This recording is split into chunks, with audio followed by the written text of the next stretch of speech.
आप सभी श्रेष्ठ आत्मा हैं।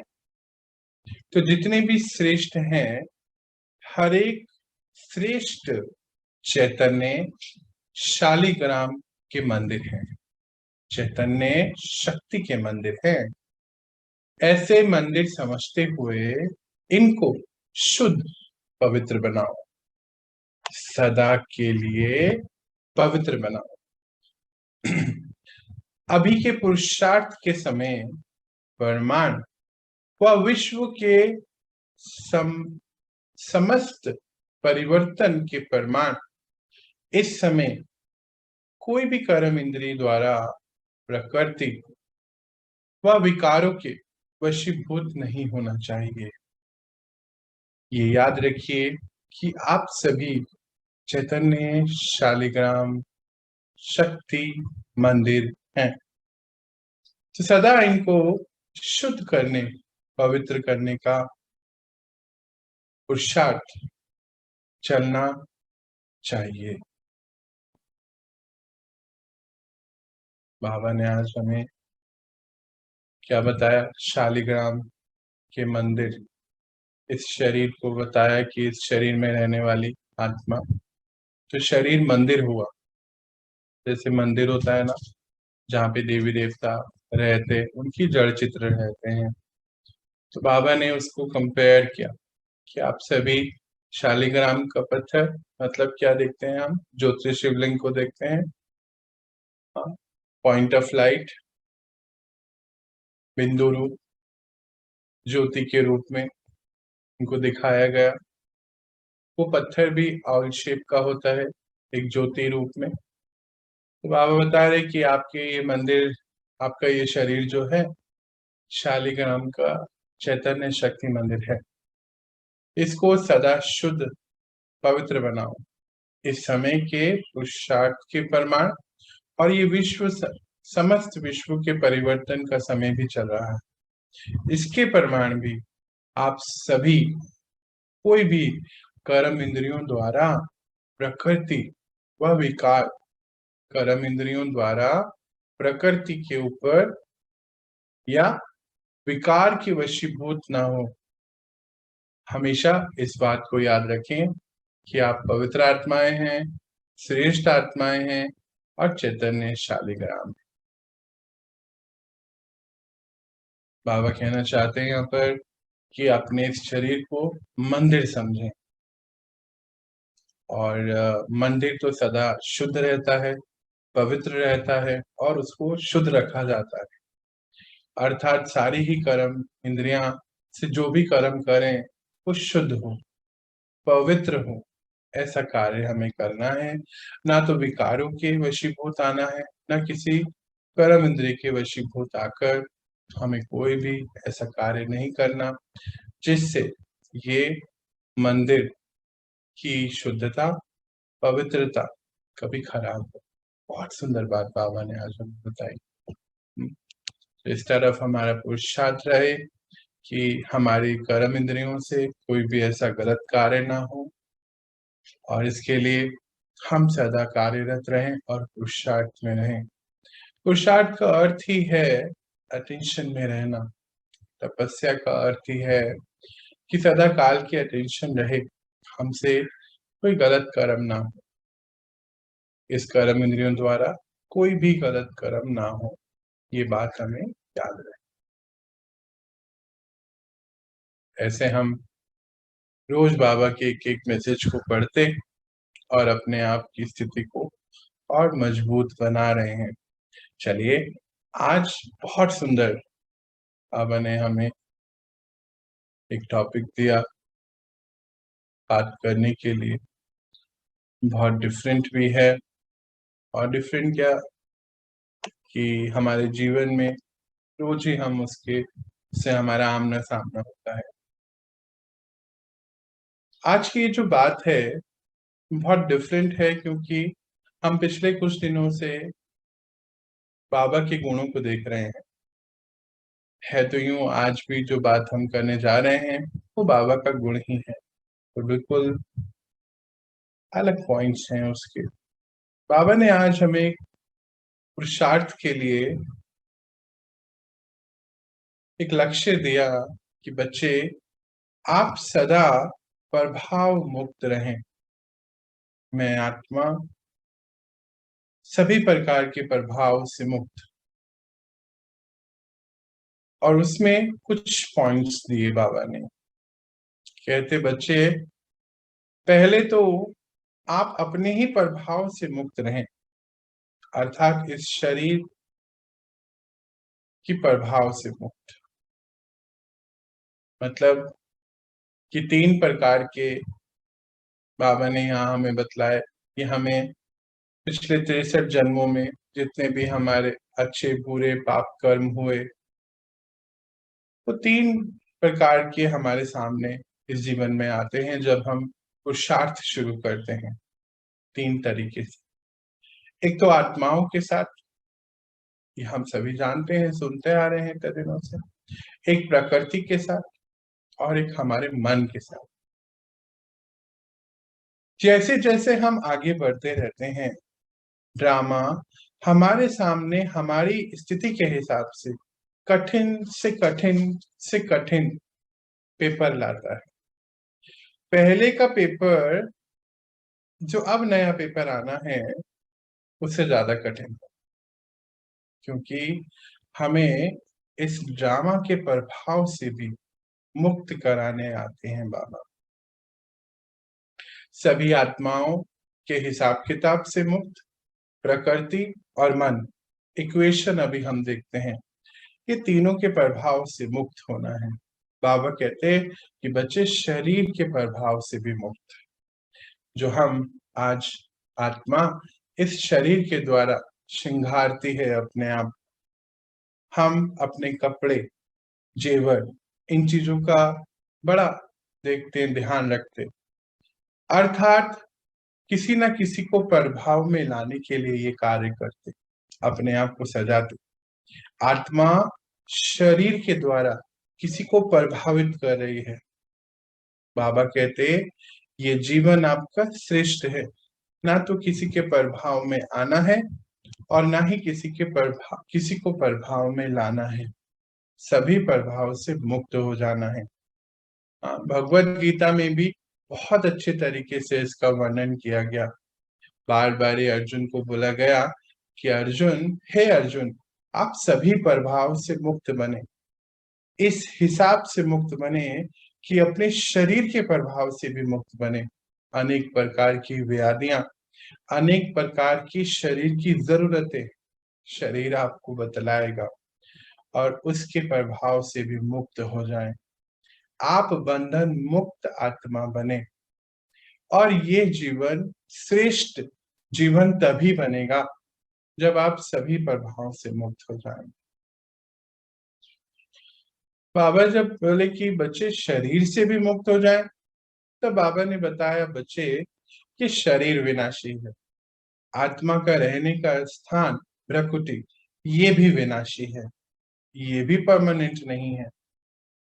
जैसे जैसे अनेक शरीर लिए, अनेक प्रकृतियों का सहारा लिया, शरीर का सहारा लिया, आत्मा ने अपना पाठ बचाने के लिए, अपना रोल निभाने के लिए, और फिर अनेक को एक्टर्स, कितनों के साथ ये कार्य हुआ होगा ना।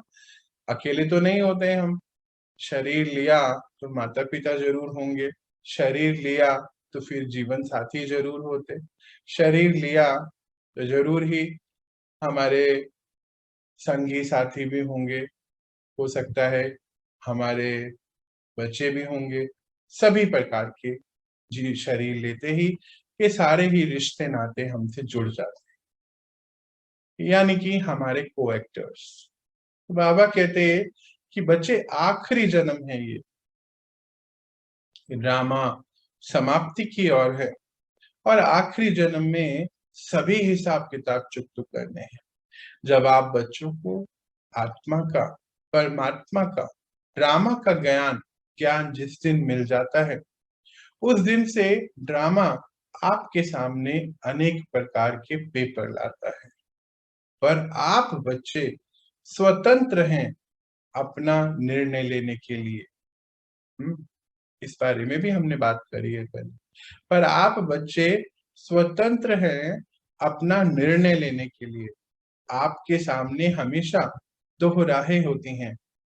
एक तो होती है आत्मिक धर्म के हिसाब से राह आती, और एक होती है शरीर के हिसाब किताब या शरीर के प्रभाव की राह।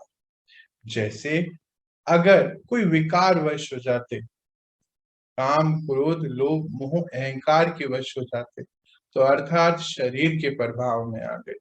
शरीर पता है विनाशी है, पर फिर भी प्रभाव में आ जाते हैं। और एक होती है आत्मिक धर्म की राह, जो अब आने वाला समय आ रहा है। आगे आने वाला समय सतयुग त्रेता युग, आत्मिक धर्म। कोई भी धर्म अब नहीं रहने वाले। बाबा एक नया धर्म की स्थापना कर रहे हैं, आत्मिक धर्म की। हम सब बच्चे जो उनके पढ़ रहे हैं, ये आत्मिक धर्म के ही बातें कर रहे हैं। जब हम पुरुषार्थ रोज कर रहे हैं, हम आत्मा को जागृत कर रहे हैं और शक्तिशाली बना रहे हैं। इतना प्रचंड शक्तिशाली, क्योंकि जो बच्चे परमात्मा के करीब होते हैं वो बहुत शक्तिशाली होते हैं। इसीलिए सृष्टि के रचयिता भी कहते हैं, सृष्टि के रचयिता भी कहा जाता है, मास्टर रचयिता। जैसे जैसे हमारी शक्ति बढ़ती है, वैसे वैसे हमारा सतयुग में आने का परसेंटेज बढ़ता चले जाता है। आत्मिक शक्ति, तो आत्मिक शक्ति बढ़ेगी कैसे? बाबा कहे कि बच्चे, जब आप प्रभाव मुक्त हो जाएंगे तभी आप शक्तिशाली कहलाएंगे। अब ये प्रभाव मुक्त होता क्या है, कैसे हम इनसे मुक्त हों, ये पुरुषार्थ हम समझते हैं। जब भी हम इस ज्ञान को अपनाना शुरू करते हैं, ये तो हमने प्रैक्टिकली करा भी है। जब भी हम कर्म बंधन छुड़ाना शुरू करते हैं, जिन आत्माओं के संग हम रह रहे थे अभी तक, उनका हमारे ऊपर प्रभाव पड़ रहा था, जो अच्छा और बुरा दोनों ही होते हैं। कभी अच्छा लगता है और कभी बुरा भी लगता है। पर जब हम इस ज्ञान के मार्ग पे चलते पुरुषार्थ शुरू करते हैं, तो उन आत्माओं का रवैया हमारे लिए बहुत चीखने चिल्लाने वाला भी होता है, बहुत मारपीट का भी हो सकता है, बहुत आक्रामक भी हो सकता है। पर धीरे धीरे धीरे जब हम उनके साथ एक समान अवस्था में रहना शुरू करते हैं, पुरुषार्थ से अपने आप को बैलेंस रखना शुरू करते हैं, तब हम उनके प्रभाव से मुक्त होना शुरू हो जाते हैं।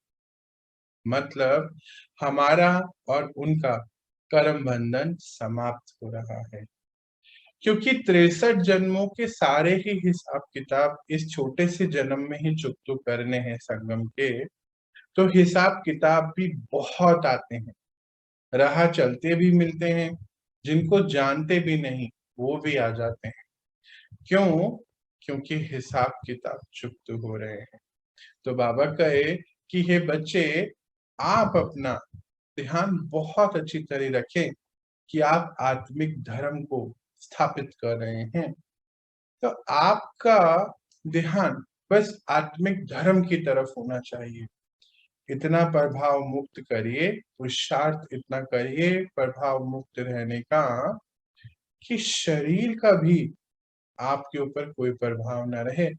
चाहे शरीर कैसी भी हाल में पहुंच जाए, अवस्था में पहुंच जाए, पर आत्मिक धर्म कभी ना टूटे। बाबा हमें ऐसी प्रतिज्ञा लेने को कहते हैं। उसके लिए हम क्या करें? जब हम अपने अंदर शक्तियां परमात्मा से कनेक्ट होते, अपने आप को पावरफुल महसूस करते, ये तो बहुत पुरानी बातें हो गए ना। जब हम आत्मिक स्थिति में रहते तो हम पावरफुल रहते हैं। ये नई बात शुरू करनी है हमें। जितना ज्यादा हम आत्मिक स्थिति में रहेंगे, सोल कॉन्शियसनेस स्थिति में रहेंगे, उतना बाबा की टचिंग हमें गाइड भी करती है, और हमारे ऊपर अन्य आत्माओं के मूड का, कर्मों का कोई प्रभाव नहीं पड़ता। चेकिंग क्या करनी है? जैसे कोई आत्मा कुछ गलत कर रही है, तो क्या हमारे ऊपर उसका प्रभाव आ रहा है? अब आप बोलेंगे कि जैसे मानो हमारे बच्चे ही हैं, वो कुछ गलत ऐसा करें, कोई गलत आदत में आ जाए, तो क्या हम प्रभावित नहीं होंगे? अगर आप आत्मिक धर्म को शुरू कर रहे हैं तो आप प्रभावित नहीं होंगे। हाँ, उनको गाइड करना आपका रोल है, पर अगर आप प्रभावित होके या तो उनके ऊपर गलत शब्द बोलेंगे, टॉन्ट कसेंगे, चिल्लाएंगे, या हो सकता है कि हाथ भी उठा दें, तो आप नए कर्म बंधन बना लेंगे। पर अगर आप उनकी किसी भी अवस्था से प्रभावित नहीं होते, तो फिर आप बड़े स्टेबिलिटी से मन को स्टेबल रखकर उनको नई राह दिखा सकते, उनको समझा सकते हैं, और जरूर वो आपकी बात को समझेंगे भी। क्योंकि ये तो अब हमने बहुत अनुभव भी किया है कि जिस जिस आत्मा से हम प्रभावित नहीं होते, स्टेबिलिटी में रह के बात करते, वो जरूर चेंज हो जाते हैं। अब ऐसे बहुत सारे दृश्य हमारे सामने आ सकते हैं। जैसे हम कल लोकलाज की बात कर रहे थे, तो जब प्रभावित होते हैं तो हमारे मन में ये आता है कि नहीं, वो फिर से चिल्लाएंगे, फिर से वही ड्रामा होगा, हम कैसे कर सकते हैं ये आत्मिक धर्म, हम कैसे अपना बना सकते हैं, कैसे कैसे हम मर्यादाओं का पालन कर सकते हैं। मेरे घर में तो बहुत बुरे हाल हो जाते हैं, मेरे हस्बैंड है या मेरी वाइफ है तो बहुत चिल्लाएंगे मेरे ऊपर, 10 लोगों को ये बातें बताएंगे, ना बाबा ना, हम तो ये सहन नहीं कर सकते। ऐसा हो जाता है। मतलब बाबा हमें उस हिसाब किताब से मुक्त कराने आए, और हम उस हिसाब किताब से मुक्त होना ही नहीं चाहते, हम होना नहीं चाहते। ये सत्य है। आज इस सत्य को भी हमें स्वीकार करके चेंज करना पड़ेगा। किसी को परेशान देख अगर हम परेशान हो जाते, हाँ, अर्थ है कि हमारा उनके साथ हिसाब चुकता नहीं हुआ है। किसी को बहुत खुश देख हम बहुत खुशी में आ जाते, अर्थ है कि हमारा हिसाब उनसे चुकता नहीं हुआ। हम एक पुरुषार्थ में क्या करना है, अब हर एक आत्मा को अपने सामने लाना है और चेकिंग करनी है कि उनकी खुशी या उनके गम में रहने से हमारी क्या अवस्था होती है। और अगर हमारी अवस्था डामाडोल होती है, स्टेबिलिटी यानी कि आत्मिक धर्म से हिलती है, मतलब कि अभी हमारा हिसाब उनके साथ चुकता हुआ नहीं है, तो चेक करना है। अब इसमें बहुत सारे लंबी लिस्ट है, हमारा खुद का परिवार और आसपास के सभी लोग, हमारे रिलेटिव्स, नेबर्स, फ्रेंड्स, ऑफिस के फ्रेंड्स, हमारे क्लाइंट्स, अगर आप कहीं काम करते बिजनेस करते, हमारे क्लाइंट्स। कभी कभी होता है ना, हम एक शॉप चलाते हैं, एक शॉप में काम कर रहे हैं या कुछ ऐसा, एक बिजनेस में काम कर रहे हैं, और आज कोई क्लाइंट नहीं आया तो हमारे क्या हाल होते हैं, यानी कि पैसे के प्रभाव में आ जाते। अब ऐसे बहुत सारी बातें हो सकती हैं, ये हमें चेकिंग करनी है इसकी। इसी प्रकार प्रकृति के साथ हमारा क्या होता है हिसाब, प्रकृति से प्रभावित हो जाते हैं। जैसे मौसम बहुत अच्छा है, प्रकृति बहुत सुंदर है, सुखदाई है, तो प्रभावित हो गए। हमें सुख दे रही है, ठंडी हवा चल रही है तो प्रभावित हो, गर्म हवा चल रही है तो प्रभावित हो गए। ऐसे अनेक प्रकार की बातें। बाबा कहे, बच्चे आप तो रचयिता हैं प्रकृति के, प्रकृति को भी प्रकृति को भी पसंद नहीं कि आप उसके प्रभाव में आए। बहुत इंपॉर्टेंट लाइन है ये। प्रकृति को भी ये बात बिल्कुल पसंद नहीं कि आप उसके प्रभाव में आए। आप तो चैतन्य शालिग्राम हैं, आप तो प्रकृति को भी देने वाली आत्माएं हैं, देवता, सभी आत्माओं को देने वाले, श्रेष्ठ विचार, श्रेष्ठ वाइब्रेशन, श्रेष्ठ शुभ भावनाएं। जब हम सभी आत्माओं के प्रति हमारे मन से शुभ भावनाएं निकलने लग जाए, तो मतलब हम आत्माओं के प्रभाव से मुक्त हो गए। जब प्रकृति जैसी भी है, जो भी है, अच्छी है बुरी है, गर्म हवा है या ठंडी है, गंदा पानी है या अच्छा पानी है, कुछ भी, बहुत स्मेल आ रही है या बहुत अच्छी सुगंध आ रही है, बहुत खराब मौसम है, बहुत अच्छा मौसम है, जब हमारे अंदर की अवस्था यानी कि अंदर के संकल्प और जो बाहर हमें करना है वो मैच हो जाए, तो मतलब हम प्रकृति के प्रभाव से दूर हो गए। जब हमारे अंदर प्रकृति के लिए भी शुभ भावना आ जाए, वो जो है जैसी है, हम किसी भी हाल में हैं।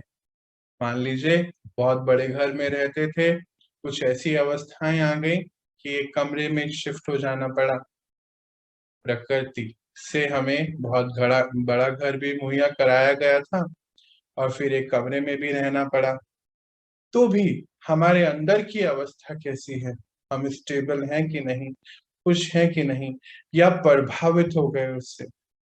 और अगर प्रभावित हो गए तो बस फिर हमारा तो ये जो पुरुषार्थ है ये तो खत्म हो गया, हम प्रभाव मुक्त नहीं बने। और अगर हम एक कमरे में रह रहे थे, बाई चांस बहुत बड़े महल में पहुंच गए और फिर प्रभावित हो गए, तो भी खराब हो जाएगा, हिसाब किताब और बन जाएगा।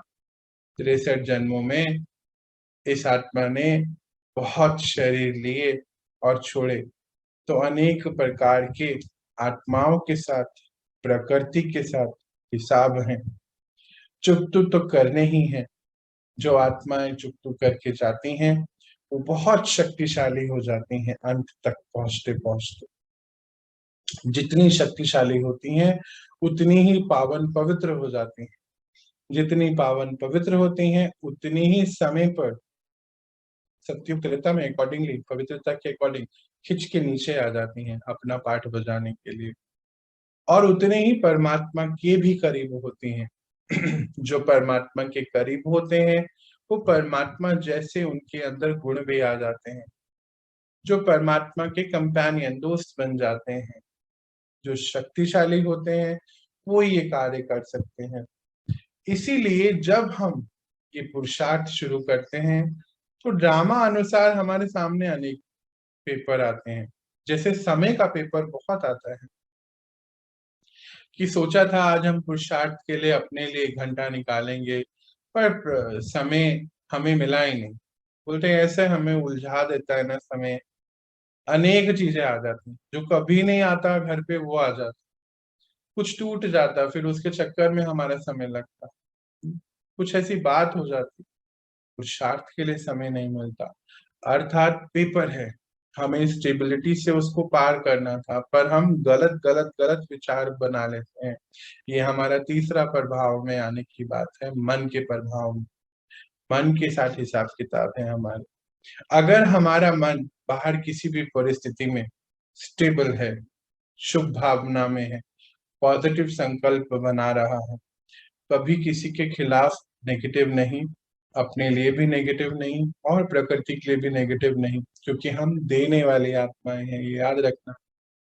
तो अर्थात हम अपने मन के हिसाब किताब से भी मुक्त हो चुके हैं। अभी देखा गया इस समय, अभी 3 दिन पहले हमारे यहाँ एक भाई साहब आए, उनसे बात हो रही थी और अभी पर्सनल क्लास भी लेते। इतने बुरे हाल कि मन के ऊपर कंट्रोल नहीं, नींद की दवाइयां खाते हैं, बहुत सारी गोलियां खानी पड़ रही है, सो नहीं पा रहे हैं, मन कंटिन्यूस बोलता है, चुप ही नहीं रहता। ये है हमारा। कोई कुछ कहना चाहता है?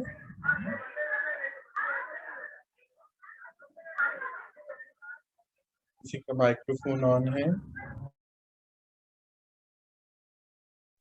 भैया कोई बात नहीं। क्या कर रहे हो?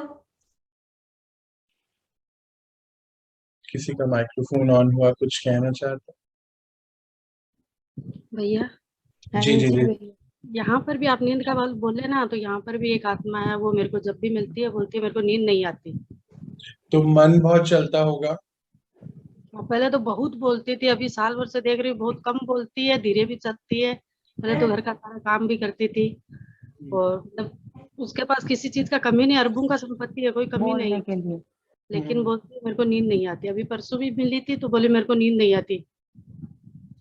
आप उनके करम बंधन जो उन अभी तक जितने भी लोग मिले हैं, वो एक करम बंधन हटाने का तरीका बताइए उन सबसे, माफी लेके मुक्ति दिलाइए।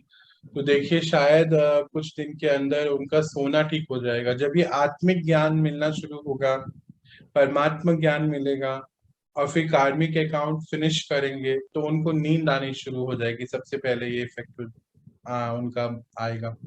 फिर धीरे धीरे इस यात्रा पे आगे बढ़ेंगे तो फिर और अच्छे से आगे बढ़ पाएंगे। मन बहुत चलता होगा, मन उनको अब हाँ, इतना, मन बहुत चलता है। हाँ इतना चलता होगा कि उनको ये भी नहीं पता होगा कि मन में चल क्या रहा है।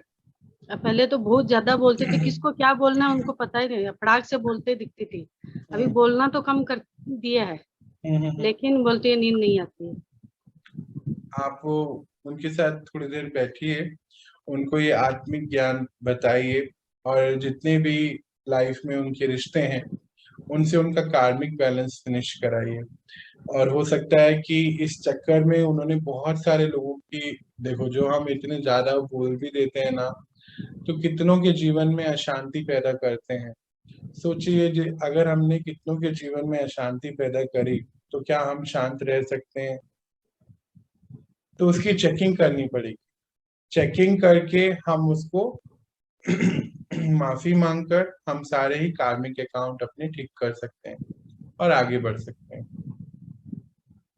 और अगर फिर भी कुछ भी दिक्कत हो तो आप बोलेगा, मुझसे बात करेंगे एक बार, ठीक। है ना? तो मैं उनको और भी दो ऐसा तो तीन। हुआ होगा क्योंकि उनका फैमिली बहुत बड़ा फैमिली है। राजपूत है ना, तो राजपूतों में बहुत बड़ा फैमिली रहता है। जी जी। तो बड़ा परिवार है, फिर वो बड़ी सबसे बड़ी है। हम्म। तो ये तो स्वाभाविक है, होना ही है। हाँ तो फिर वो क्योंकि हिसाब किताब है ना, देखो इतनी बड़ी फैमिली भी क्यों मिलती है, अंत का समय है, सारे एक हम्म, साथ इकट्ठे आ जाते हैं एक ही जगह पर। लास्ट है, हिसाब किताब सारे चुकते होने हैं। अच्छा, कईयों की लौकिक फैमिली बड़ी है, तो कईयों के मान लो रिश्तेदार में ज्यादा है, तो कईयों की वैसे फ्रेंड सर्कल बहुत बड़ा हो जाता है। हिसाब किताब है हर आत्मा का, और अंत का समय है, और चुक तो जरूर होना है, बिना चुक तो करे जा नहीं सकते हो। इसीलिए ये सब है। तो आप उनको बोलिएगा, कुछ कुछ गाइडेंस दीजिए, और अगर फिर भी कुछ नहीं होता है तो भले आप मेरा नंबर दीजिएगा, और देखते हैं क्या होता है। जैसे भी मैं उनकी मदद कर सकता हूँ तो जरूर कर। परसों बोली थी तो मैं कल सोच रही थी मैं पहले आपसे बताऊं आपको, उसके बाद उससे बात करूं, फिर आपसे बात कराऊं। फिर उससे बिल्कुल पहले आप, मैं बात कर लूंगी, फिर आपको बताऊंगी कब आपको फुर्सत है, तब आप मुझसे बात। बिल्कुल बिल्कुल जी, बिल्कुल आप जरूर कराइए। इस क्योंकि समय उसकी ये सब, प्रॉब्लम बहुत ज्यादा लग रही है मेरे को।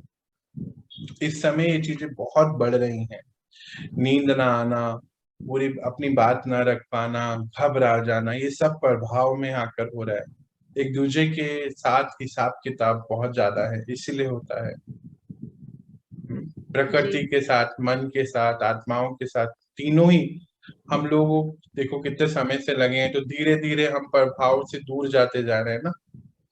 तो फिर उनको तो तीनों के ऊपर का अभी देखो, अब हम सूक्ष्म लेवल पे जा रहे हैं। बाबा को देखो पढ़ाने का तरीका, पहले आत्माओं के हिसाब किताब से हमें दूर लेके गए, फिर प्रकृति के हिसाब किताब की तैयारी, अब हमारे मन के ऊपर सारा काम हो रहा है। सूक्ष्म पे पहुंचते जा रहे हैं, ये ज्ञान बहुत सूक्ष्म हो रहा है। पहले क्लासेस 1.5-1.5 घंटे की हुआ करती थी, आज आधा पौना घंटे की होती है, कोई तो 15-10 मिनट की होती है। सूक्ष्म होती जा रही है चीजें ना। बाबा का पढ़ाने का तरीका देखो कैसे वंडरफुल है। हमें कहाँ से शुरू किया था और कहाँ तक लेकर पहुंच गए हैं बाबा। तो पर अब आप अगर उनकी मदद करेंगे, आप बहुत फास्ट रीति करेंगे, क्योंकि प्रैक्टिकली आपने बहुत कुछ हासिल कर लिया है, प्राप्तियां करी। तो आप उनको जरूर उनसे बात करो, और फिर अगर कहीं भी मेरी मदद की जरूरत है तो आप मुझसे बात। जी भैया, थैंक यू। नहीं नहीं, थैंक यू की कोई बात नहीं। तो फिर हम बात कर रहे थे मन के ऊपर प्रभाव की। तो मन, जैसे हम बात कर रहे थे कि इतने समय से उनको नींद नहीं आ रही है, बहुत दिक्कतें का सामना करना पड़ रहा है। मतलब हमारा ही मन हमारे ही कंट्रोल में अभी नहीं है। मैं आत्मा अपने मन के प्रभाव में आ गई, जबकि मैं आत्मा, बाबा ने बताया, आत्मा देने वाली है, सभी को ऊर्जा ऊर्जा है ना एक, तो सभी को रेडिएट हो रही है ऊर्जा हमसे।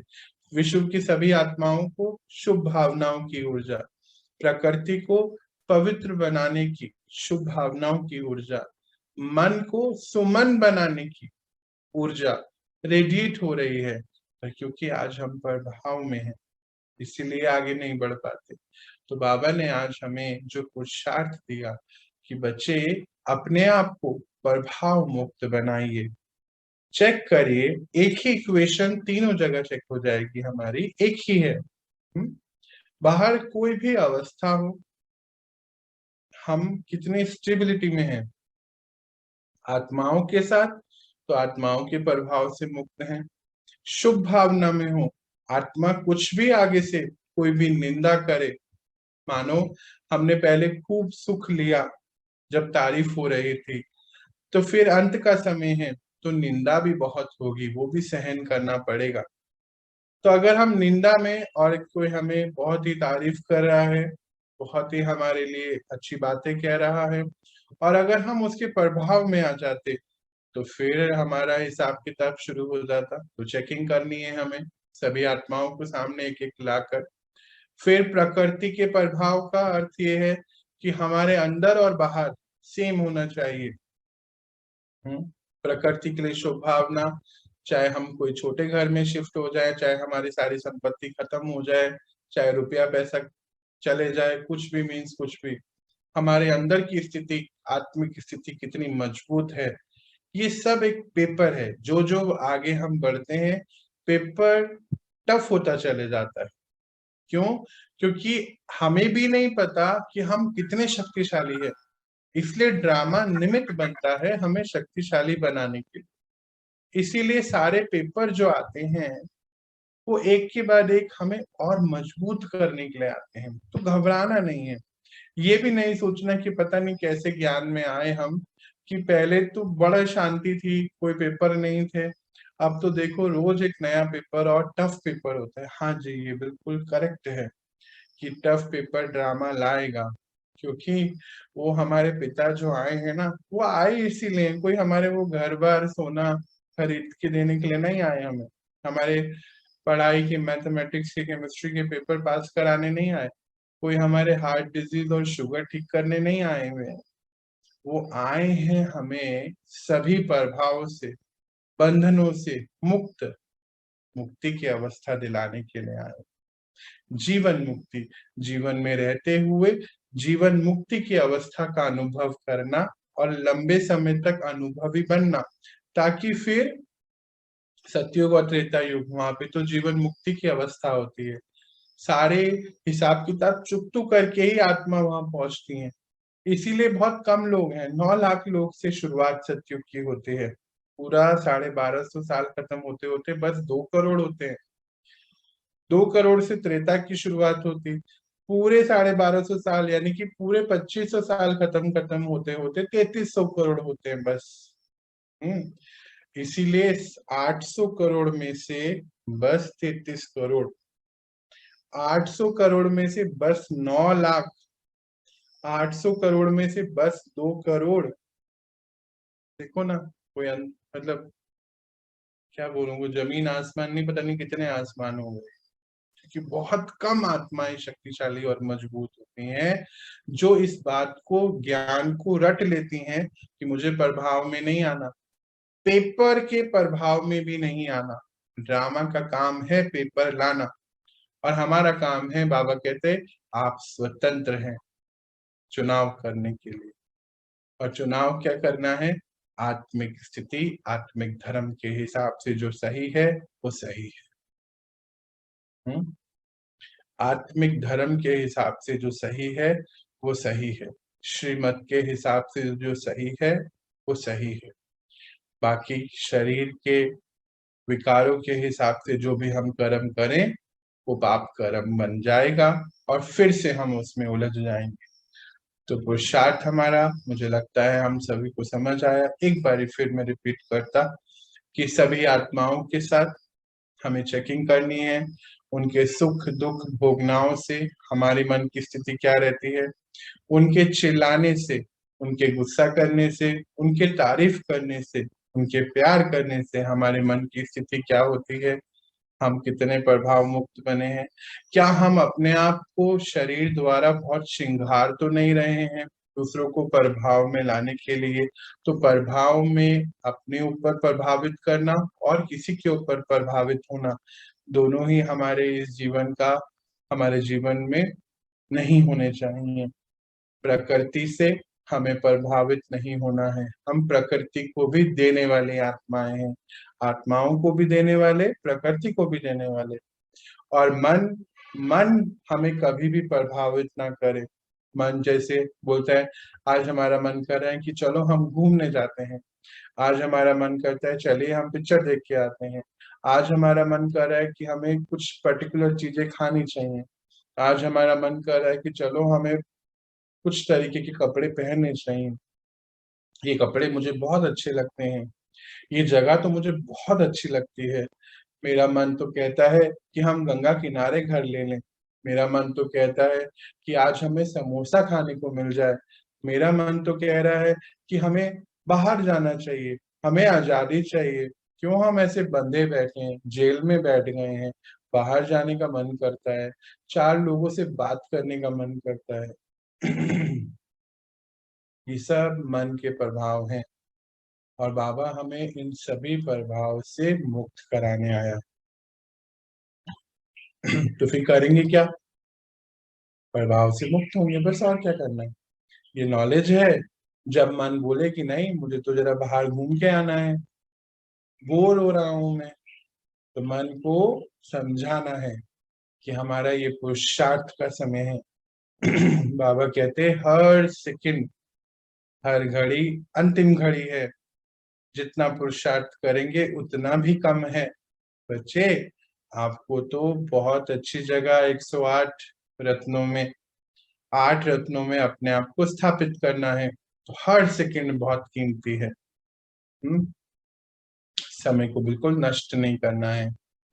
तो जहां मन बहुत व्यर्थ बोलता, व्यर्थ की बातें करता, अच्छा जो व्यर्थ की बातें करते हैं ना, जिनकी वाइब्रेशन ऐसी होती है, उनको 4-5 मिलते भी हैं ड्रामा के अनुसार ना, खिलौने, वो उनको व्यर्थ की बातों में खूब घुमाते हैं।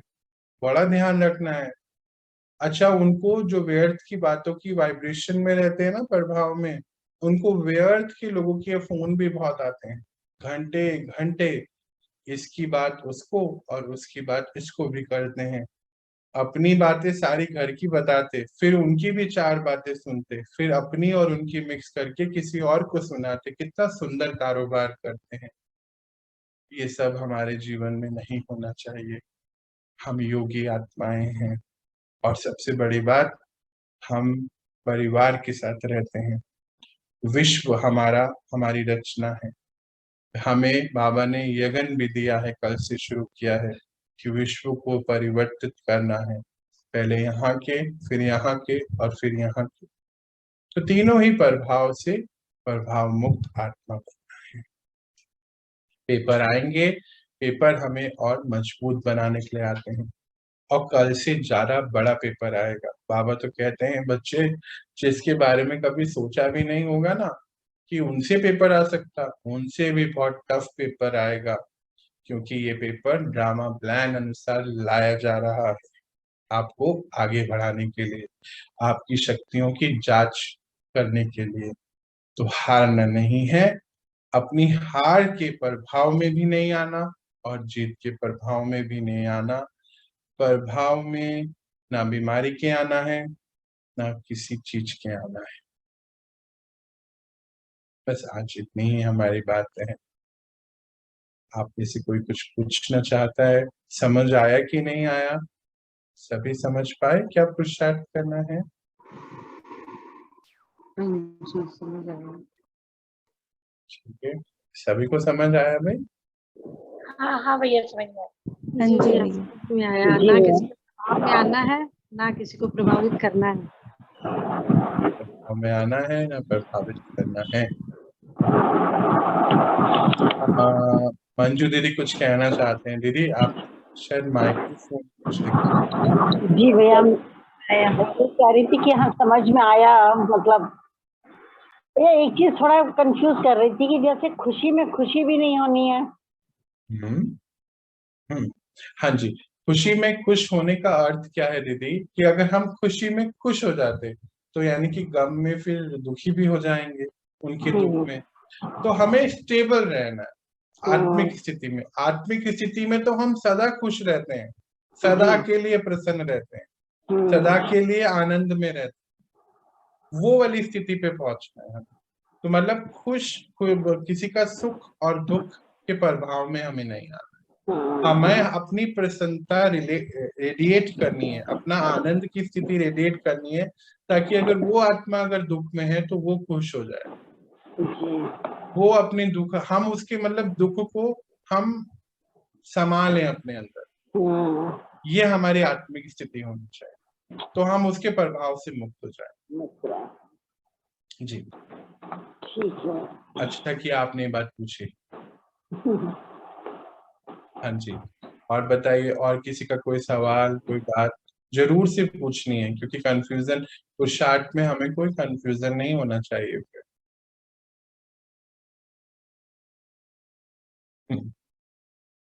चलिए, कोई एक्सपीरियंस बताना चाहता, कोई अपनी बात बताना चाहता है, बता सकते हैं ना। इस समय तो हम बात कर सकते हैं, सुबह तो नहीं होती है बात, तो अभी तो करा करिए ना। इतनी शांति। चलो, सभी को समझ आ गया क्या करना है।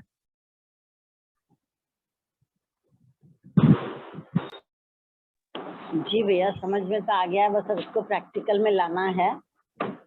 वही सबसे जरूरी है क्योंकि ना अभी तो हम लोग बड़े उसमें हैं कि जरा में किसी भी बात से प्रभावित हो जाते हैं।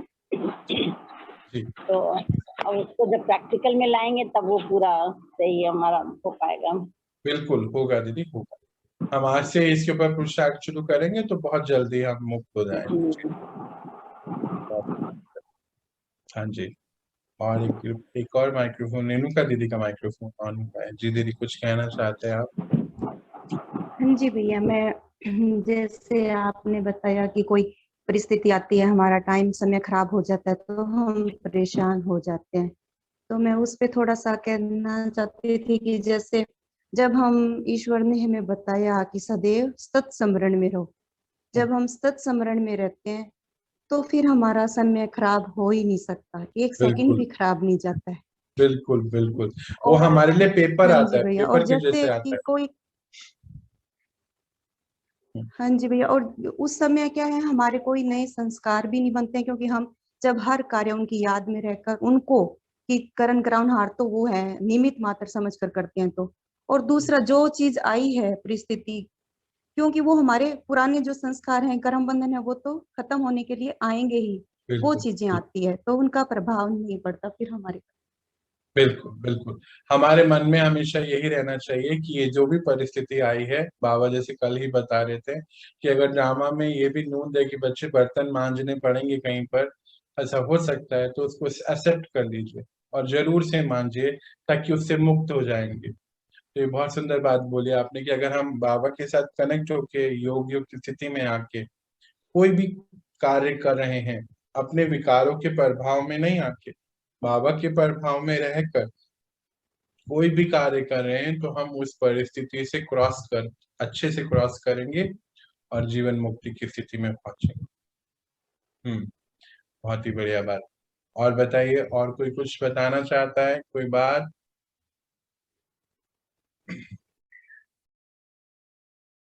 चलिए, तो फिर आप मुझे अभी यहाँ रिलीज दें, हम मिलते हैं कल सुबह 5 बजे और अपनी पढ़ाई को, अपनी इस यात्रा को और आगे बढ़ाते हैं। ओम शांति सभी को। ओम शांति, सबको ओम शांति भैया, ओम शांति। ओम शांति, सभी को ओम शांति भैया। ओम शांति, सभी को ओम शांति मेरा भाई। ओम शांति जी। ओम शांति जी।